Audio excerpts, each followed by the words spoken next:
Thank you, Mr. Speaker, sir, for also giving me this opportunity. And I want to take this opportunity and convey my pole to the Deputy President, and we wish him a quick recovery. The impeachment process is always very tedious and very tiring. Going through what His Excellency, the Deputy President, has gone through is not anything that you'd wish your relative or yourself to go through. So we tell him pole, and we wish him a quick recovery.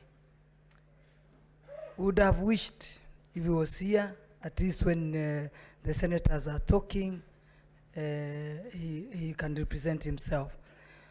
But unfortunately, the procedure must go on because we are time-bound.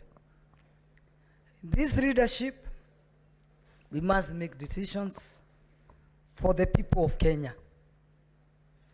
As myself, Tabitha Karanja, the Senator of Nakuru County, I pray to God to give me wisdom to make the right decision for my people. I represent a county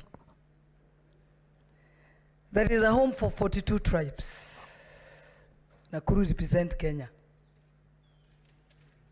Meaning, I must make the right decision to ensure that there is peace in our county.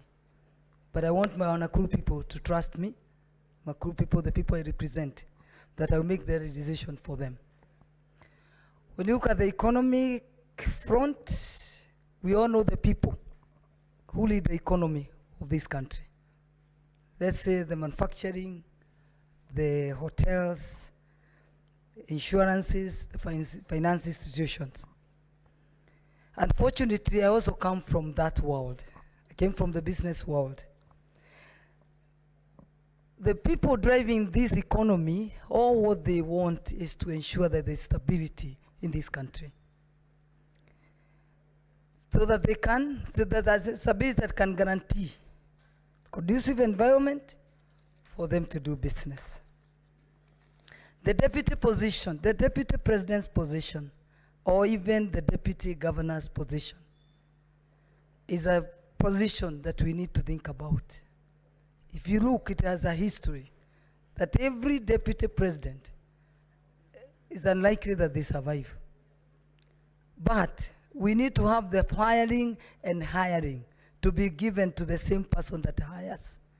Rather than having those people bringing, after firing, they want to fire, they bring them to the floor of the Senate. I wish we can go back to the Moi regime, where they used to be sacked and nothing changes. You hire as another one tomorrow, the following morning. Fortunately, the political formation in this country have representation from different communities.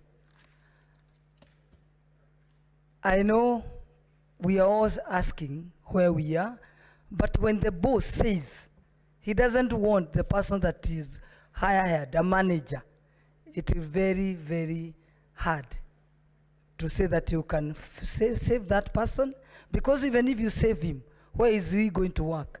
He may even find the offices are locked.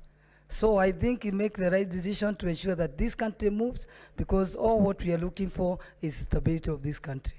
And I know when I'm in this floor, if we're unlikely that we don't save the deputy president of the Republic of Kenya, the one we have, that deputy president came from one community.